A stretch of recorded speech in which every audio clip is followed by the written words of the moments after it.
Hi everyone. आज हमारा geography का लेक्चर नंबर 8 रहने वाला है और इस लेक्चर में हम कवर करेंगे सॉइल के बारे में पढ़ेंगे, फॉरेस्ट के बारे में पढ़ेंगे। ठीक है, जो आपकी सॉइल है भारत के अंदर, जो फॉरेस्ट है उसके बारे में पढ़ने वाले हैं। और जो आपके वर्ल्ड में ग्रास लैंड है, कुछ घास के मैदान है जो डायरेक्ट पूछ लिया जाता है कि ये कहाँ से बिलोंग, ये कहाँ पर होते हैं, ये कहाँ पर होते हैं, वो ग्रास लैंड देखेंगे। तो आज के इस लेक्चर में हम बेसिकली 3 चीज यहाँ पर कवर करेंगे, सॉइल, फॉरेस्ट और ग्रास लैंड। तो चलिए लेक्चर को शुरू कर लेते हैं विदाउट एनी फर्दर डिले। तो सबसे पहले हम बात करते हैं, यहाँ पर सॉइल के बारे में पढ़ेंगे।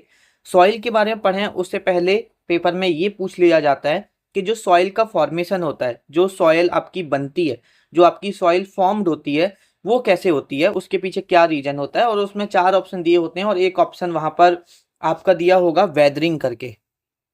Just wait a second. Weathering, VETHRENG। देखो बहुत सारे फैक्टर्स होते हैं सॉइल फॉर्मेशन के पीछे, लेकिन मोस्ट इंपॉर्टेंट यहाँ पर वेदरिंग होता है, या प्राइमरीली जो आपका फैक्टर होता है यहाँ पर वो वेदरिंग होता है। यहाँ पर एक चीज यहाँ पर आप समझो कि जो वेदरिंग की वजह से यहाँ पर क्या होता है, जो रॉक्स हैं, मिनरल्स हैं, वो स्मॉल पार्टिकल्स में टूट जाते हैं। ठीक है, इसकी वजह से क्या होते हैं, जो आपके रॉक्स होते हैं ना, रॉक्स होते हैं, मिनरल्स होते हैं, वो क्या हो जाता है, उसका ब्रेक डाउन हो जाता है। किसमें? स्मॉल पार्टिकल्स में, फाइन पार्टिकल्स में। स्मॉल पार्टिकल्स के बाद फाइन पार्टिकल्स में, और वो आपकी सैंड बन जाती है, मिट्टी बन जाती है, और उस तरह से आपका सॉइल फॉर्मेशन होता है, फाइन पार्टिकल। अब वेदरिंग में देखो यहाँ पर जो आपकी विंड वगैरह, बारिश होती है, विंड, टेम्परेचर बढ़ रहा है, ठीक है, आपका टेम्परेचर की वजह से, विंड की वजह से, बारिश की वजह से, इन सब बहुत सारे रीजंस होते हैं। आप वेदरिंग तो आप समझते होंगे, ठीक है। तो इसकी वजह से सॉइल फॉर्मेशन होता है। कभी अगर आपके पेपर में पूछे तो आपको पता होना चाहिए कि सॉइल फॉर्मेशन का प्राइमरीली फैक्टर क्या होता है। फिर उसके बाद एक और चीज यहाँ पर ध्यान रखना। देखो, एक आपका जो सॉइल होता है ना, उसमें आपके कंटेमिनेंट होते हैं, जो पार्टी, उसमें क्या क्या है, उसका कंसेंट्रेशन हम कैसे निकालते हैं, उसकी यूनिट होती है पीपीएम। अब पीपीएम का मैं मतलब बताता हूँ, पीपीएम का मतलब क्या होता है। पीपीएम का होता है पार्ट पर मिलियन। पार्ट पर मिलियन मतलब अगर कोई चीज मुझे निकालनी है, जैसे मैंने 100 पार्टिकल में सपोज कोई एक चीज निकाली, एक मैंने बोला कि एक इसकी क्वांटिटी है, ठीक है। तो ये 100 में से निकाली मैंने, 100 में से बोला कि एक इस चीज की यहाँ पर क्वांटिटी है। तो मैं यहाँ फिर 100 पे कैलकुलेट नहीं करूंगा, फिर मैं बोलूंगा भैया 100 पे इतनी है, तो 1 मिलियन पे कितना होगा। तो उस हिसाब से हम पीपीएम का यूज करते हैं। बहुत सारे जो बड़े लेवल पे इंडस्ट्रीज होती हैं, उसमें जो डिफेक्ट वगैरह होता है, ठीक है, वो यहाँ पर वो भी पीपीएम पे यूज होता है। तो कभी आपसे पूछे कि जो यहाँ पर कंटेमिनेंट होते हैं जो आपके सॉइल में, सॉइल सेडिमेंट्स में, उसकी जो कंसेंट्रेशन निकालते हैं वो किस में निकालते हैं, तो पीपीएम में मेजर करते हैं। ध्यान रखना, किस में मेजर करते हैं? पीपीएम में, पार्ट पर मिलियन में। और यहाँ पर अगर हम बात करें, एक पोरोसिटी वर्ड याद रखना, पोरोसिटी।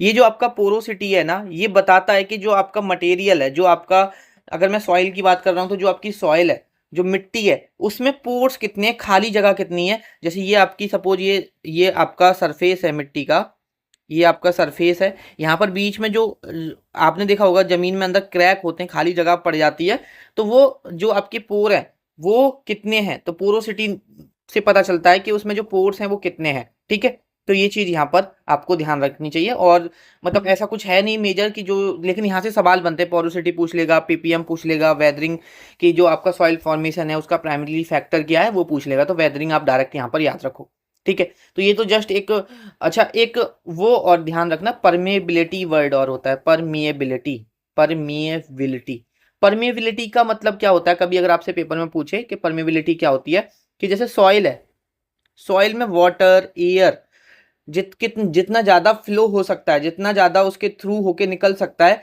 उसकी उतनी ज्यादा परमेबिलिटी होती है। तो ये चीज आप यहाँ पर बस ध्यान रखना, ठीक है। और एक और चीज यहाँ पर ध्यान रखना, जैसे अभी हम सॉइल तो पढ़ने ही वाले हैं, लेकिन ये जस्ट एक मैं आपको नॉर्मल फैक्टर बता रहा हूँ। झारखंड में आपको सॉइल का डिग्रेडेशन देखने को मिलता है।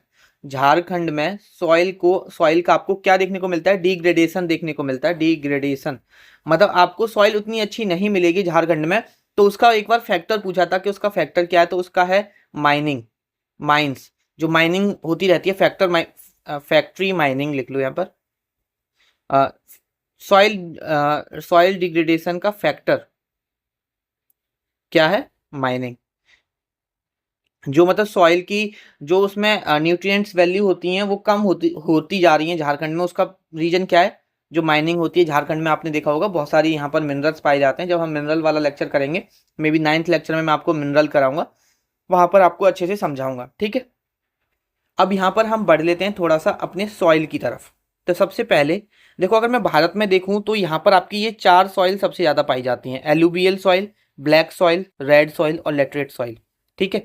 वैसे ओवरऑल अगर हम देखते हैं तो भारत में 8 तरह की टोटल सॉइल पाई जाती हैं। एक डेजर्ट सॉइल हो गया, पिटी सॉइल हो गया, अल्कलाइन सॉइल हो गया, माउंटेन सॉइल हो गया। इधर आप हिंदी में देख सकते हो, एलुवियल सॉइल को बोलते हैं जलोढ़ मिट्टी, ठीक है। ब्लैक सॉइल को बोलते हैं काली मिट्टी, ठीक है। लाल मिट्टी रेड सॉइल को बोलेंगे। लेटराइट को लेटराइट मिट्टी बोलते हैं यहाँ पर।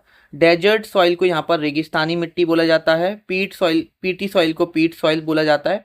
अल्कलाइन सॉइल का मतलब है क्षारीय मिट्टी, और माउंटेन सॉइल मतलब पर्वतीय मृदा। तो ये चीज़ आपको यहाँ पर पता होनी चाहिए। अब यहाँ पर सबसे ज़्यादा अगर पूछ ले कि सबसे ज़्यादा सॉइल कौन सी है आपकी भारत के अंदर, तो देखो ये 4 का परसेंटेज याद रखना, ये लगभग आपकी 40% है।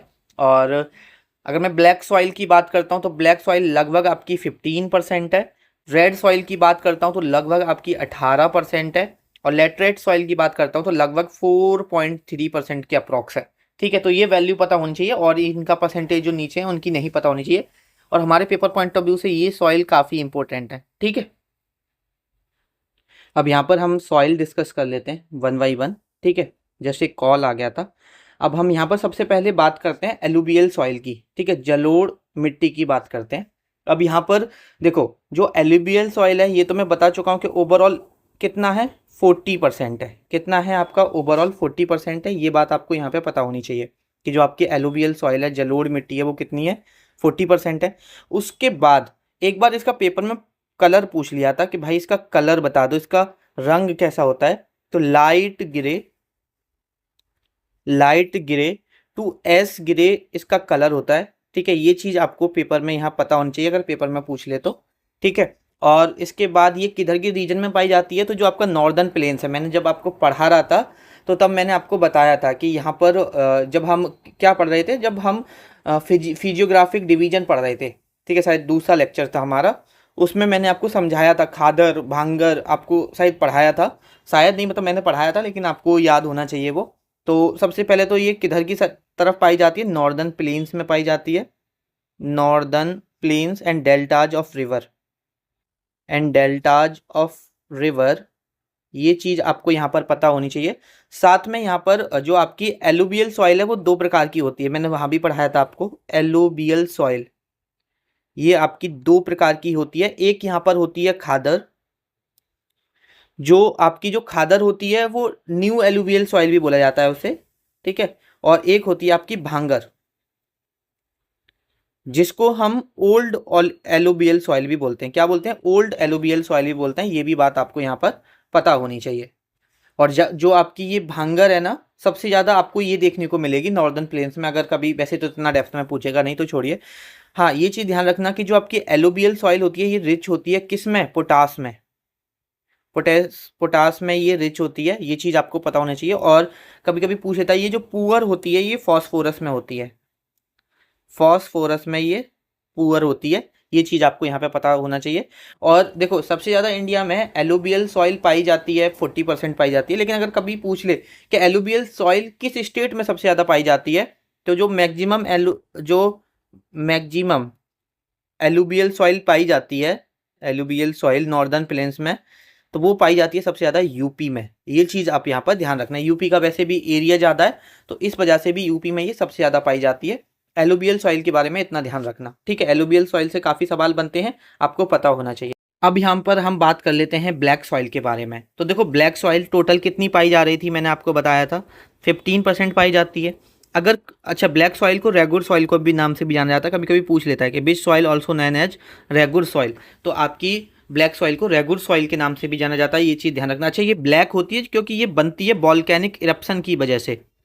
वॉल्केनिक इरप्शन की वजह से बनती है, की वजह से बनती है। ये चीज़ आप लोग यहाँ पे ध्यान रखना। और ये जो आपकी ब्लैक सॉइल है ना, ये किधर पाई जाती है? जो आपका डेक्कन प्लेट्यू का खासकर, वैसे तो डेक्कन प्लेट्यू में और खासकर जो आपका नॉर्थ वेस्टर्न वाला पार्ट है, north western part of Deccan plateau, of Deccan plateau. और देखो एक दो लेक्चर थोड़ा इंग्लिश में ज़्यादा हो जाता है, ठीक है, तो ऐसा करना, जो हमारा नोट्स है जो हम आपको पीडीएफ प्रोवाइड करा रहे हैं उसमें हिंदी में हम बिल्कुल अलग 100% हिंदी में मिलेगा और इंग्लिश में बिल्कुल 100% इंग्लिश में मिलेगा, ठीक है। और ये जो आपका north western part of Deccan plateau है, और ये इसको हम क्या बोलते हैं, डेक्कन लाबा प्लेट्यू भी बोलते हैं, कभी अगर आपसे पेपर में पूछ ले डेक्कन लाबा प्लेट्यू। अब ये जो डेक्कन लाबा प्लेट्यू की ना, कभी कभी ये पूछ लेता है कि इसकी जो फर्टिलिटी है बहुत ज़्यादा होती है, तो क्यों होती है, क्योंकि यहाँ पर ब्लैक सॉइल पाई जाती है, ब्लैक सॉइल की वजह से, ठीक है, वो तो हम लिख ही रहे हैं। और साथ ही में यहाँ पर इसकी एक करेक्टरिस्टिक है, वो ध्यान रखना, वो करेक्टरिस्टिक है इसकी सेल्फ प्लोइंग की, सेल्फ प्लोइंग, ठीक है। करेक्टरिस्टिक किसकी, क्या है इसकी, सेल्फ प्लोइंग की यहाँ पर करेक्टरिस्टिक है। इसमें क्या होता है कि जब ये सूखी हो जाती है ना मिट्टी, तो इसमें क्रैक होना शुरू हो जाते हैं, ठीक है। और क्रैक होने की वजह से क्या होता है, पानी इसमें अंदर चला जाता है, तो ऐसा लगता है कि जैसे खेत को जोत दिया है। तो इसमें ये एक इसकी करेक्टरिस्टिक है। कभी पूछे कि सेल्फ फ्लोइंग की करेक्टरिस्टिक किस में देखने को मिलती है, तो ब्लैक सॉइल में देखने को मिलती है, ठीक है। और इसी सॉइल को क्ले सॉइल भी बोला जाता है, क्ले सॉइल भी बोला जाता है, इसीलिए क्योंकि इसकी जो वाटर एब्जॉर्बिंग कैपेसिटी है वो बहुत ज़्यादा अच्छी होती है। और ये जो क्ले सॉइल होती है ना, इसकी जो परमेबिलिटी है, परमेबिलिटी जो मैं आपको पढ़ा के आया था, परमेबिलिटी क्या होती है कि जिसमें एयर और आपका जो वाटर है वो अच्छे से मतलब कितने अच्छे से उसमें जा पा रहा है, कितने अच्छे से उसमें फ्लो कर पा रहा है, जितनी ज़्यादा उसमें अच्छे से फ्लो कर पाएगा उतनी ज़्यादा उसकी परमेबिलिटी होगी। तो अगर इसकी परमेबिलिटी ज़्यादा है, इसका मतलब इसमें वाटर एयर, क्योंकि क्रैक्स पड़ जाते हैं उस वजह से, ठीक है। और ये किसके लिए बेस्ट है, तो ये बेस्ट है कॉटन की खेती के लिए, कपास की खेती के लिए, कॉटन के लिए, कपास के लिए ये सबसे बेस्ट है। कभी अगर आपसे पेपर में पूछे कि ब्लैक सॉइल किसकी खेती के लिए बेस्ट सुटेबल है, तो कॉटन के लिए सबसे ज़्यादा जो कॉटन के लिए मोस्ट प्रोडक्टिव सॉइल होगी वो कौन सी होगी, ब्लैक सॉइल होगी। और ये किस किस में रिच होता है, ये ध्यान रखना, पेपर में आपसे पूछ लेगा। ये जो रिच होता है यहाँ पर आयरन में होता है, एल्यूमिनियम में होता है, एल्यूमिनियम में होता है, ठीक है, और लाइम में होता है। ये चीज़ें आपको यहाँ पर पता होनी चाहिए, ठीक है। तो ये हमने यहाँ पर बात की काली मिट्टी के बारे में। आगे अगर हम बात करते हैं, ठीक है, रेड सॉइल के बारे में अगर हम आगे बात करें, तो देखो यहाँ पर जो आपकी रेड सॉइल है जिसको लाल मिट्टी लाल मिट्टी बोलते हैं, सबसे पहले तो ये बताओ इसका कलर लाल क्यों होता है। रेड सॉइल का कलर जो लाल होता है वो होता है क्योंकि इसमें प्रेजेंट होता है iron oxide, iron oxide, iron oxide की प्रेजेंस की वजह से इसमें क्या होता है, इसका जो कलर है, जो इसका कलर है वो कैसा होता है, रेड होता है। ये चीज़ आप लोग यहाँ पे ध्यान रखना, आयरन ऑक्साइड की वजह से इसका जो कलर होगा रेड सॉइल का वो यहाँ पर रेड होगा, ये पता होना चाहिए। और ये जो ज़्यादातर आपकी रेड सॉइल पाई जाती है लो रेनफॉल एरियाज में पाई जाती है। कैसे में पाई जाती है, लो रेनफॉल, लो रेनफॉल एरियाज में पाई जाती है, पाई जाती है। ये बात आपको यहाँ पे पता होना चाहिए। और ये कौन कौन से रीजन है, जैसे आपका महाराष्ट्र के कुछ पार्ट्स में, तमिलनाडु के कुछ पार्ट्स में, और आपके कर्नाटका में। ये चीज़ आपको यहाँ पर पता होनी चाहिए, ठीक है। ये 3 फैक्ट आपको यहाँ पर पता होने चाहिए। आगे अगर हम बात करते हैं यहाँ पर लेटरेट सॉइल के बारे में, तो देखो लेटरेट सॉइल कितनी पाई जा रही थी, बताओ जल्दी से, यहाँ पर 4.3% पाई जा रही थी, ठीक है। कितनी पाई जाती है, 4.3%। अच्छा, लेटरेट सॉइल कैसे बनती है, ये पेपर में कई बार सवाल पूछा है। तो एक प्रोसेस होता है लीचिंग प्रोसेस, एक प्रोसेस होता है लीचिंग प्रोसेस, लीचिंग प्रोसेस। इसके थ्रू मतलब इस प्रोसेस से आपका क्या होता है, यहाँ पर लेटरेट सॉइल बनती है। अब लीचिंग प्रोसेस क्या होता है, देखो जब ज़्यादा बारिश होती है ना, तो जो इसके इंपॉर्टेंट मिनरल्स होते हैं जैसे लाइम हो गया, सिलिका हो गया, वो यहाँ पर रिमूव हो जाते हैं और इसमें बचता क्या है, आयरन ऑक्साइड बचता है और यहाँ पर इसमें एल्युमिनियम बचता है, तो ये रह जाते हैं। और इसी लीचिंग की वजह से यहाँ पर देखो यहाँ पर लाइम निकल गया, सिलिका निकल गई, जो इंपॉर्टेंट मिनरल्स हैं वो तो निकल गए, और रह क्या गया इसमें, आयरन और एल्युमिनियम रह जाता है, जिसमें कि आयरन बहुत ज़्यादा रह जाता है। तो कभी अगर आपसे पेपर में पूछ ले कि आयरन सबसे रिलेटेड सॉइल में सबसे ज़्यादा क्या पाया जाता है, तो आयरन पाया जाता है सबसे पहले, तो आपको ये पता होना चाहिए। ठीक है, लीचिंग प्रोसेस मैंने आपको बता दी, बहुत ज़्यादा बारिश होती है तो जो इंपॉर्टेंट मिनरल्स होते हैं वो बह जाते हैं, और इसमें रह क्या जाता है, आयरन ऑक्साइड रह जाता है, एल्युमिनियम रह जाता है, ये रह जाते हैं। ठीक है, और अब बहुत ज़्यादा बारिश की वजह से हो रही है, तो यहाँ पर ये किस रीजन में पाई जाएगी, हाई रेनफॉल रीजन में पाई जाएगी, हाई रेनफॉल रीजन में पाई जाएगी, हाई रेनफॉल रीजन में पाई जाएगी। तो ये चीज़ आपको यहाँ पर पता होनी चाहिए। ठीक है, और लेटरेट सॉइल से देखो, लाल मिट्टी से ना, हिंदी में लाल मिट्टी से, अगर आप गांव से बिलोंग करते हो तो आपको पता होंगे, वो बनाई जाती हैं, ईंटें बनाई जाती हैं, तो इसको ईंट बनाई जाती हैं, इस वजह से इसको ब्रिक सॉइल भी बोला जाता है। क्या बोला जाता है, ब्रिक सॉइल। ठीक है, ब्रिक सॉइल भी बोला जाता है, ये चीज़ आपको पता होना चाहिए।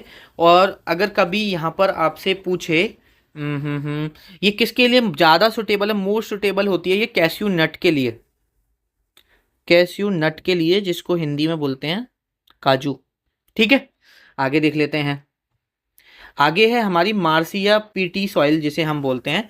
ठीक है, ये जो आपके कोस्टल एरियाज होते हैं ना, उधर पाई जाती है, कोस्टल एरियाज में पाई जाती है, कोस्टल, इनमें बस छोटे छोटे पॉइंट्स आपको याद करने हैं। ठीक है, कोस्टल एरियाज में पाई जाती है, ये चीज़ आपको यहाँ पर पता होना चाहिए। और यहाँ पर आपको इसके अलावा क्या पता होना चाहिए कि यहाँ पर जब ये कोस्टल एरियाज में पाई जाती है तो यहाँ पर हाई टेम्परेचर होता है, हाई ह्यूमिडिटी होती है, और हाई रेनफॉल एरिया में देखने को मिलेगी। तो कोस्टल एरियाज में क्या होता है, हाई हाई रेनफॉल देखने को मिलेगा आपको, हाई ह्यूमिडिटी देखने को मिलेगी, हाई ह्यूमिडिटी देखने को मिलेगी, और यहाँ पर हाई ह्यूमिडिटी के साथ साथ high humidity, high rainfall, high temperature. ठीक हो, जहाँ पर ये तीनों कंडीशन होंगी वहाँ पर आपको मार्सी और पीटी सॉइल देखने को मिलेगी, दलदली मिट्टी देखने को मिलेगी आपको। ठीक है, उसके बाद अगर हम आगे बात करते हैं, यहाँ पर आगे है हमारी डेजर्ट सॉइल। ठीक है, या अरिड सॉइल, रेगिस्तान या शुष्क मिट्टी। अब ये रेगिस्तान में शुष्क मिट्टी मतलब ड्राई मिट्टी, तो ये कहाँ देखने को मिलेगी, जहाँ पर बारिश कम होगी। तो सबसे पहले तो यही चीज़ याद रखो, ये कहाँ देखने को मिलेगी, जहाँ पे बहुत कम बारिश होगी, वेरी लो रेनफॉल एरियाज में देखने को मिलेगी, वेरी लो रेनफॉल एरियाज में देखने को मिलेगी, ये चीज़ पता होना चाहिए। और जैसे आपका वेस्टर्न वाला जो पार्ट है, ये वाला जो पार्ट है, वेस्टर्न वाला पार्ट यहाँ पे देखने को मिलती है। ठीक है, गुजरात वाले पार्ट में, हरियाणा वाले पार्ट में, यहाँ पर ये आपको डेजर्ट सॉइल, ठीक है, देखने को मिलेगी। ठीक है, यहाँ पर सॉरी, वेस्टर्न घाट में नहीं, गलत बता दिया, राजस्थान में। ठीक है, कहाँ देखने को मिलेगी, राजस्थान में। यहाँ तो आपकी मार्सी और पिटी सॉइल देखने को मिलती है। ठीक है, तो राजस्थान में देखने को मिलेगी, गुजरात में, और यहाँ पर हरियाणा में। यहीं तो आपको अपना डेजर्ट भी देखने को मिलता है, थार डेजर्ट, ये पता होना चाहिए आपको। ठीक है, आगे अगर हम बात करते हैं अल्कलाइन सॉइल, तो देखो अल्कलाइन सॉइल के बारे में, आपको अल्कलाइन क्यों रह जाती है, क्योंकि इसमें आपका इवोपरेशन हो जाता है, जिसकी वजह से सिर्फ यहाँ पर सॉल्ट की मात्रा ज़्यादा रह जाती है, जिसकी वजह से इसकी जो अल्कलिनिटी है वो बढ़ जाती है। तो बस इतना सा ध्यान रखो कि जो अल्कलाइन सॉइल है उसमें जो आपका रेट ऑफ इवोपरेशन होगा, रेट ऑफ इवेपोरेशन होगा, वो ज़्यादा होगा रेट ऑफ प्रेसिपिटेशन से, रेट ऑफ प्रेसिपिटेशन से। अच्छा, इसका मतलब क्या है, देखो प्रेसिपिटेशन से मतलब एवोपरेशन मतलब वाटर का जो वेपर है वो ज़्यादा बनेगा। अब जैसे क्या है कि वाटर का वेपर बन रहा है, फिर आगे आसमान में जाके बादल बनने, तो बारिश भी तो होनी चाहिए, लेकिन ऐसा नहीं होता। यहाँ पर इवोपरेशन तो ज़्यादा होता है लेकिन बारिश कम होती है, ये चीज़ आपको यहाँ पर पता होनी चाहिए। ठीक है, उसके बाद आगे हम बात करते हैं यहाँ पर फॉरेस्ट के बारे में। तो देखो, हम फॉरेस्ट के बारे में बात करें, जिसको हम नेचुरल वेजिटेशन के बारे में भी, नेचुरल वेजिटेशन के नाम से भी जानते हैं। ठीक है, पहले उसकी कुछ रिपोर्ट्स देख लेते हैं। ठीक है, कुछ पॉलिसी देख लेते हैं। तो देखो, इसकी जो लेटेस्ट फॉरेस्ट पॉलिसी है हमारे भारत की, वो 1988 में आई थी। उसके अकॉर्डिंग हमारे भारत में, हमारी गवर्नमेंट का एम है कि 33%, हमारे भारत में गवर्नमेंट का टारगेट है कि 33% में क्या होना चाहिए, फॉरेस्ट होना चाहिए। जितनी हमारे इंडिया में लैंड है उसका 33% में क्या होना चाहिए, फॉरेस्ट होना चाहिए। वन नीति 1988 के ये कहती है कि भाई 33%, ये टारगेट रखा गया है कि 33% क्या होना चाहिए, हमारे भारत में वन होना चाहिए। और देखो, जो आपकी फॉरेस्ट की रिपोर्ट आती है हर 2 साल में एक बार आती है, ये चीज़ ध्यान रखना, जो आपकी फॉरेस्ट रिपोर्ट है 2 साल में एक बार आती है, 2 साल में एक बार आती है, एक बार आती है, इसलिए इसको वाई एनुअल रिपोर्ट भी बोलते हैं, Y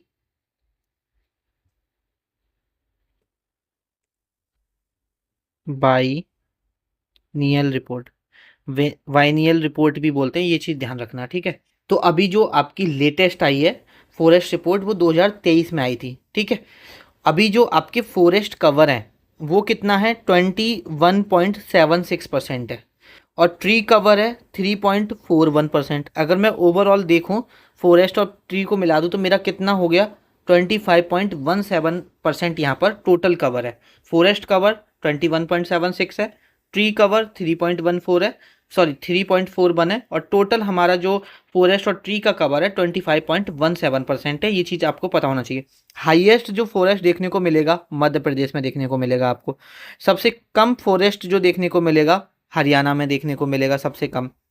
highest percentage of forest cover की बात करें, देखो यहाँ तो है हाईएस्ट फॉरेस्ट, अब यहाँ पे क्या है मध्य प्रदेश की एरिया भी ज़्यादा है तो इसलिए सबसे ज़्यादा फॉरेस्ट देखने को मिलेगा मध्य प्रदेश में। लेकिन अगर एरिया के हिसाब से परसेंटेज निकाला जाए, अब यहाँ पर जो आपका लक्षद्वीप है उसका एरिया बहुत कम है लेकिन यहाँ पर पेड़ ज़्यादा है, तो अगर highest percentage of forest cover देखा जाए तो लक्षद्वीप है 91.33% और मिजोरम है 85% के साथ। अगर स्टेट पूछे तो मिजोरम, ओवरऑल पूछे तो लक्षद्वीप, और यूटी पूछे तो लक्षद्वीप।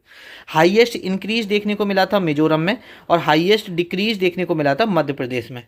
ये चीज़ आप यहाँ पर ध्यान रखना, ठीक है। तो ये जस्ट लेटेस्ट आपकी 2023 की रिपोर्ट है, वहाँ से सवाल बन सकते हैं, ठीक है। अब हम यहाँ पर पढ़ते हैं टाइप्स ऑफ फॉरेस्ट के बारे में, आपके जो वन के प्रकार हैं उसके बारे में हम पढ़ने वाले हैं।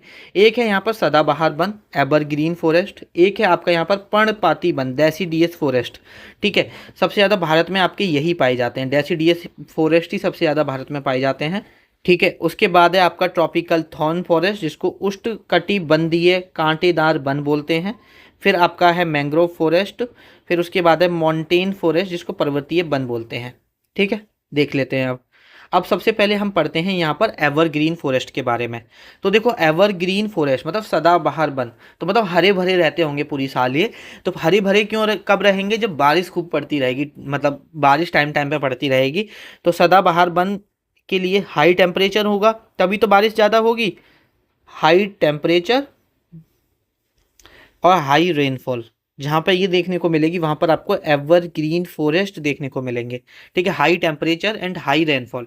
अच्छा ये एवरग्रीन क्यों होते हैं, क्या ऐसा है कि जो पेड़ हैं जो ट्रीज हैं वो कभी अपने पत्ते नहीं झाड़ते, तो भाई ऐसा तो पॉसिबल ही नहीं है, कभी तो वो साल में झाड़ते होंगे। लेकिन एवरग्रीन फॉरेस्ट ये इसलिए रहते हैं कि सब एक टाइम पर अपने पत्ते नहीं झाड़ते, ठीक है। मतलब ऐसे 10 पेड़ ने आपके पत्ते गिर गए, 10 पेड़ के हैं, फिर उसके आगे जब तक वो झाड़ेगा तो एक साथ पत्ते नहीं झड़ते हैं, जिसकी वजह से ये हमेशा हमें हरे भरे दिखते हैं, ठीक है। यहाँ पर हाई रेनफॉल होती है, पेपर में पूछ लेता है कितनी रेनफॉल होती है, तो भैया 200 सेंटीमीटर से ज़्यादा यहाँ पर बरसात देखने को मिलती है। ये डाटा बहुत इंपॉर्टेंट है, कई बार पेपर में पूछा गया है, ठीक है। तो 200 सेंटीमीटर से ज़्यादा यहाँ पर आपको बारिश देखने को मिलेगी। और सबसे ज़्यादा बायोडाइवर्सिटी भी आपको कहाँ देखने को मिलेगी, एवरग्रीन फॉरेस्ट में ही सबसे ज़्यादा बायोडाइवर्सिटी देखने को मिलती है, ठीक है। बायोडाइवर्सिटी सबसे ज़्यादा देखने को मिलती है, देखने को मिलती है। ये चीज़ आप लोग यहाँ पे ध्यान रखना कि बायोडाइवर्सिटी सबसे ज़्यादा देखने को मिलती है, ये चीज़ ध्यान रखना। बायोडाइवर्सिटी तो जानते हैं ना, जो different kind of flora and fauna जो होते हैं, ठीक है। सबसे ज़्यादा कहाँ देखने को मिलेगी, एवरग्रीन फॉरेस्ट में आपको देखने को मिलेगी। अच्छा आपसे पेपर में अक्सर पूछ लेगा 2 ट्रीज 3 ट्रीज, ये एक ट्री का एग्जाम्पल देखे कि भैया ये किस फॉरेस्ट में पाया जाता है, तो वो लिख लो। जितने भी पूछे गए हैं आज तक पेपर में वही कराने वाला हूँ, ठीक है। एक है इवोनी, ये पेपर में बहुत पूछा जाता है। एक है महागैनी, एक है आपका सिंचौना, एक है आपका रोजवुड। ये एग्जाम्पल भाई आपको यहाँ पर पता होने चाहिए कि ये एग्जाम्पल किसके हैं, एवरग्रीन फॉरेस्ट के। अक्सर आपसे पेपर में यहाँ पर पूछ लेता है। अच्छा एक आपने नाम सुना होगा अमेजॉन फॉरेस्ट का, किसका, अमेजॉन फॉरेस्ट का। तो जो अमेजॉन फॉरेस्ट है ना, वो भी किसका एग्जाम्पल है, आपका एवरग्रीन फॉरेस्ट का ही एग्जाम्पल है। ठीक है, वो भी अमेजॉन फॉरेस्ट क्या है आपका, एक एवरग्रीन फॉरेस्ट है, एवर ग्रीन फॉरेस्ट है। अच्छा, अमेजन फॉरेस्ट को किस नाम से जानते हैं पता है आपको? इसको लंग्स ऑफ द वर्ल्ड के नाम से जाना जाता है, लंग्स ऑफ द वर्ल्ड के नाम से जाना जाता है, ऑफ द वर्ल्ड। क्योंकि दुनिया में जितनी ऑक्सीजन है उसका 50 से 60% ऑक्सीजन सप्लाई करता है ये, 50 to 60% ऑक्सीजन सप्लाई करता है, ऑक्सीजन सप्लाई। ये सारी चीज़ें आपको यहाँ पर पता होनी चाहिए। अच्छा, ये हमने ट्री की बात कर ली, ये पेड़ पाए जाते हैं मेनली, बायोडाइवर्सिटी सबसे ज़्यादा देखने को मिलती है। इंडिया में किस रीजन में देखने को मिलेंगे, तो अपना जो प्यारा भारत है, ये जो इंडिया है, ठीक है, इधर वाला जो रीजन है, इधर वाला जो रीजन है, जहाँ पर आपने देखा होगा इधर से जो काफ़ी बरसात देखने को मिलती है इस वाले रीजन में, इधर तो ये तो शैडो रीजन होता है, इधर यहाँ पर आपको सबसे ज़्यादा बरसात देखने को मिलेगी। तो इस वाले रीजन में आपको जो आपके वेस्टर्न घाट हैं, आपको वेस्टर्न घाट में एवरग्रीन फॉरेस्ट देखने को मिलेगा। और कुछ आपका जो मैंने बताया था ना, यहाँ पे बारिश होती है, जैसे खासी हिल्स वगैरह हैं, और जहाँ पर मौसम राम है, जहाँ पर हमेशा बारिश होती रहती है, तो इस वाले रीजन में, जो नॉर्थ ईस्टर्न वाले रीजन में, नॉर्थ ईस्टर्न जो हिल्स हैं, वहाँ पर आपको एवरग्रीन फॉरेस्ट देखने को मिलेंगे। तो ये चीज़ आपको इतना एवरग्रीन के बारे में पता होना चाहिए। ठीक है, आगे देख लेते हैं। अब हम बात करते हैं जो सबसे ज़्यादा इंडिया में पाए जाते हैं, तो सबसे ज़्यादा हमारे पाए जाते हैं डेसिडियस फॉरेस्ट। ठीक है, जो डेसिडियस फॉरेस्ट का जो टेम्परेचर है वो होता है लगभग आपका 70 सेंटीमीटर से लेके 200 सेंटीमीटर तक वर्षा होती है यहाँ पर। और जहाँ पर ये बारिश होती है उन रीजन्स को हम डेसिडियस फॉरेस्ट के नाम से जानते हैं। और भारत में सबसे ज़्यादा यही फॉरेस्ट पाए जाते हैं, लिख लो, भारत में सबसे ज़्यादा पाए जाते हैं, सबसे ज़्यादा यही फॉरेस्ट पाए जाते हैं, यही फॉरेस्ट पाए जाते हैं। ठीक है, अब यहाँ पर जो हमने देखो हमारा टेम्परेचर डिफरेंस इतना है, तो हमने इसको कैटेगराइज कर दिया। हमने क्या कैटेगराइज कर दिया कि भैया जहाँ पर बारिश 70 सेंटीमीटर से लेके 150 सेंटीमीटर तक होगी, वो हम बोलेंगे उनको ड्राई डेसिडियस फॉरेस्ट। और जहाँ पर बारिश 150 सेंटीमीटर से लेके 200 सेंटीमीटर तक होगी, उसे बोलेंगे हम मोइस्ट डेसिडियस फॉरेस्ट। तो कभी अगर आपसे पेपर में पूछे तो आपको पता होना चाहिए। ठीक है, और यहाँ पर इन डेसिडियस फॉरेस्ट को एक बार पूछा गया था, इनको मॉनसून फॉरेस्ट के नाम से भी जानते हैं, मॉनसून फॉरेस्ट के नाम से भी जानते हैं, ये ध्यान रखना। और इसमें और ज़्यादा कुछ याद रखने की जरूरत नहीं है, बस इनके एग्जाम्पल याद रख लो कि कौन कौन से ट्री हैं जो पेपर में पूछे गए हैं अभी तक। एक तो तेंदू पूछा गया है, ठीक है, एक पालास पूछा गया है, एक अमाल्टास पूछा गया है। ठीक है, और अगर मैं मोइस्ट की बात करता हूँ तो देखो इसमें तो आपका सागौन हो गया, शीशम, सागौन है, ठीक है, सागौन हो गया, शीशम हो गई, सैंडलवुड हो गया, सैंडलवुड हो गया। ठीक है, और आपका और क्या होता है, टीक पूछा गया है, साल पूछी गई है। तो इतने पेड़ के नाम आपको पता होने चाहिए। ठीक है, और ये जो ज़्यादातर जो मोइस्ट डेसिडियस फॉरेस्ट है ना, जो हिमालय के फुट हिल्स हैं, जो हिमालय का नीचे वाला पार्ट है, वहाँ पर आपको देखने को मिलेगा। तो लिख लो ये बात भी, found in foot hills of Himalaya. ठीक है, तो ये बात भी आपको यहाँ पर पता होनी चाहिए। उसके बाद अब हम यहाँ पर आगे बात कर लेते हैं। नेक्स्ट है हमारा यहाँ पर ट्रॉपिकल थॉर्न फॉरेस्ट। तो अब हम किसके बारे में पढ़ लेते हैं, जो हमारे कांटेदार वन होते हैं उसके बारे में, उस कटिबंधीय जो कांटेदार वन होते हैं उनके बारे में हम पढ़ लेते हैं। तो सबसे पहले यहाँ पर बरसात आपको बहुत कम देखने को मिलेगी। ठीक है, जो आपको बरसात है वो लगभग लेस देन 50 सेंटीमीटर देखने को मिलेगी, 50 सेंटीमीटर से भी कम बरसात देखने को मिलती है। और ये नुकीले हो जाते हैं, और नुकीले ऐसे अलग से कांटे नहीं, इनकी जो पत्तियां होती हैं उनको पानी नहीं मिल पाता, इसकी वजह से उनकी जो आगे की नोक होती है वो नुकीली हो जाती है, कांटेदार हो जाते हैं। ये चीज़ यहाँ पे ध्यान रखना। यहाँ पर बस देखो 2-3 फैक्ट हैं, याद रखो कि जो थॉर्न फॉरेस्ट है उसमें बरसात बहुत कम होती है, 50 सेंटीमीटर से भी कम बरसात होती है। और ये आपको कहाँ कहाँ मिलेंगे, अब देखो रीजन देखो, राजस्थान में कम बरसात होती है, गुजरात में आपको बहुत सारे पार्ट देखने को मिल जाएंगे जहाँ पे कम बरसात होगी। पंजाब में भी आपको कम बरसात देखने को मिलती है, यहाँ वाले रीजन में आपको देखने को मिलेंगे। अगर मैं वेजिटेशन की बात करूँ कौन कौन से पेड़ पौधे देखने को मिलते हैं, तो देखो जैसे बबूल हो गया, बबूल भी आपका कांटेदार होता है, ठीक है। और कैक्टस हो गया, ये एटलीस्ट 2 एग्जाम्पल यहाँ पर ध्यान रखना, ठीक है। और बस इतना ही याद रखना इसके बारे में।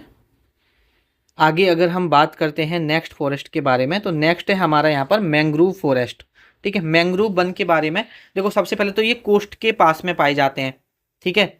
कोस्ट के पास में पाए जाते हैं, कोस्ट के पास में पाए जाते हैं, पास में पाए जाते हैं। ये चीज़ आपको यहाँ पर पता होना चाहिए। और इसमें क्या होता है, जो मैंग्रोव फॉरेस्ट में आप देखोगे कि जो पेड़ होते हैं ना, उनकी जो जड़ें हैं, जो रूट्स हैं, वो बाहर निकल आती हैं, ठीक है। उसे बोलते हैं, उसे बोलते हैं न्यू क्या बोलते हैं उसको, न्यूटो, उसे बोलते हैं न्यूमेटोफोरस बोलते हैं, न्यूमेटोफोरस बोलते हैं। ये चीज़ ध्यान रखना। न्यूमेटोफोरस क्या है, जैसे आपका सपोज ये ट्री है, अब इसकी जड़ अंदर होनी चाहिए, लेकिन इन्हें अंदर से ऑक्सीजन नहीं मिल पाती, तो ये बाहर की तरफ ऐसे निकल आती हैं। तो हम देखोगे बहुत सारी ऐसे इसकी जड़ होती हैं, ठीक है। तो जड़ बाहर निकल आती हैं, तो उसे भी बोलते हैं न्यूमेटोफोरस, ठीक है। रूट्स ऊपर निकल आती हैं अपने मतलब सांस लेने के लिए, ठीक है। रूट्स ऊपर निकल आती हैं, निकल आती हैं, और इसे बोलते हैं न्यूमेटोफोरस, ये पता होना चाहिए। और ये सबसे ज़्यादा जो मैंग्रोव फॉरेस्ट हैं, सबसे ज़्यादा कहाँ पाए जाते हैं, वेस्ट बंगाल में पाए जाते हैं। ये चीज़ आपको यहाँ पर पता होना चाहिए। और इसमें सबसे ज़्यादा आपको कौन से पेड़ देखने को मिलेंगे, सुंदरी ट्री सबसे ज़्यादा देखने को मिलते हैं, सुंदरी ट्री यहाँ पर आपको सबसे ज़्यादा देखने को मिलते हैं। और ये जो सुंदरी ट्री हैं, आप देखोगे कि सुंदरबन डेल्टा है जो आपका वेस्ट बंगाल का, वहाँ पे देखने को मिलेंगे बहुत, इसीलिए उसका डेल्टा का नाम भी सुंदरबन डेल्टा है, सुंदरबन डेल्टा ऑफ वेस्ट बंगाल, ठीक है। ये चीज़ें आपको यहाँ पर पता होनी चाहिए।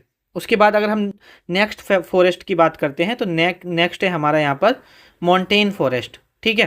तो जो आपका मॉन्टेन फॉरेस्ट है, वो किस वाले रीजन में, जो जहाँ पर आपके बेसिकली माउंटेन्स होंगे, वहाँ पे देखने को मिलेगा। तो माउंटेन्स में, जहाँ पर माउंटेन्स होंगे, वहाँ पर मॉन्टेन फॉरेस्ट देखने को मिलेंगे।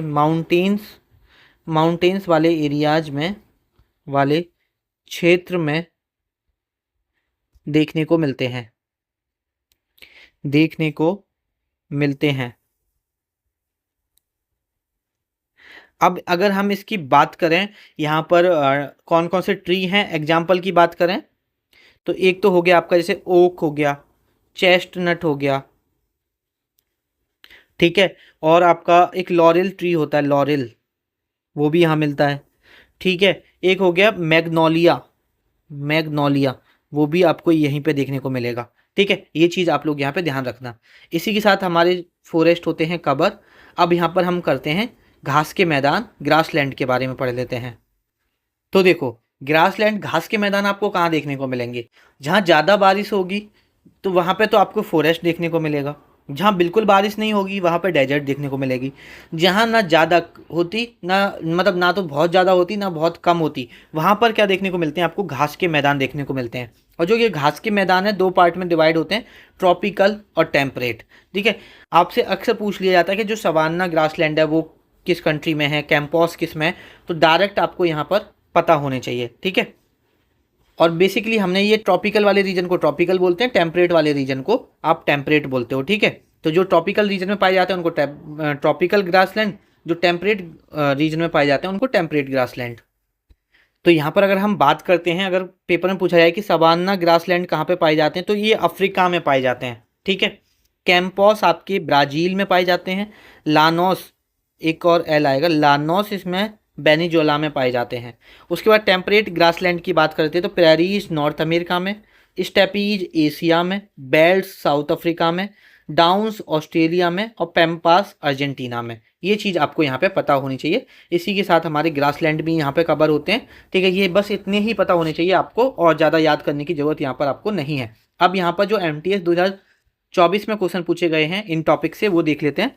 पहला क्वेश्चन है, oak and chestnut tree are found in which type of forest in India. तो ओक एंड चेस्टनट ट्री जो पाए जाते हैं वो आपके पाए जाते हैं मॉन्टेन फॉरेस्ट में, ठीक है।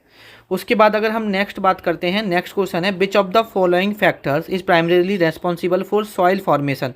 तो ये क्या है आपका वेदरिंग है, यहाँ पर अपुछ है जिसको हिंदी में बोला जाता है। उसके बाद नेक्स्ट क्वेश्चन है, ये सारे क्वेश्चन हम कर चुके हैं। The Indian forest service was created under all India service act 1951। देखो ये नहीं कराया है, ये लिख लो कि जो आपकी इंडियन फॉरेस्ट सर्विस है ना वो 1966 में आईएफएस, जिसमें यूपीएससी के थ्रू जाते हो, आईएफएस जो बनते हैं, जो इंडियन फॉरेस्ट सर्विस है वो आपके 1951 जो ऑल इंडिया सर्विस एक्ट है उसके थ्रू बनाई गई थी 1966 में। तो ये नोट डाउन कर लेना, ठीक है। उसके बाद अगर हम बात करते हैं magnolia and laurel trees are found. तो मैग्नोलिया और लॉरल किस में पाए जाते हैं, आपके जो आपके माउंटेन फॉरेस्ट है वहाँ पर आपको देखने को मिलेंगे। नेक्स्ट बात करते हैं in a laterite soil profile which of the following element is present in an excessive amount. तो लेटरेट सॉइल में आपको सबसे ज़्यादा क्या देखने को मिलता है, तो मैंने बताया था क्या रह जाता है वहाँ पर, आयरन रह जाता है, ठीक है। तो आपको आयरन देखने को सबसे ज़्यादा मिलता है, आयरन एंड एल्युमिनियम।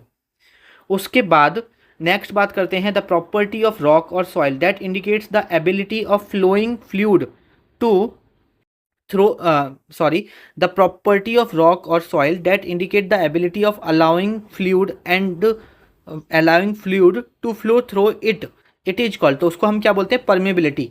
चट्टान या मिट्टी का वह गुण जो तरल पदार्थ को इसके माध्यम से बहने की अनुमति देने की क्षमता को इंगित करता है, बताता है, उसको हम क्या बोलते हैं, पारगम्यता बोलते हैं, ठीक है। कितना उसमें वाटर फ्लो हो सकता है, कितना नहीं, लिक्विड बेसिकली, ठीक है। उसके बारे में परमेबिलिटी से हमें पता चलता है, ठीक है। नेक्स्ट क्वेश्चन देख लेते हैं।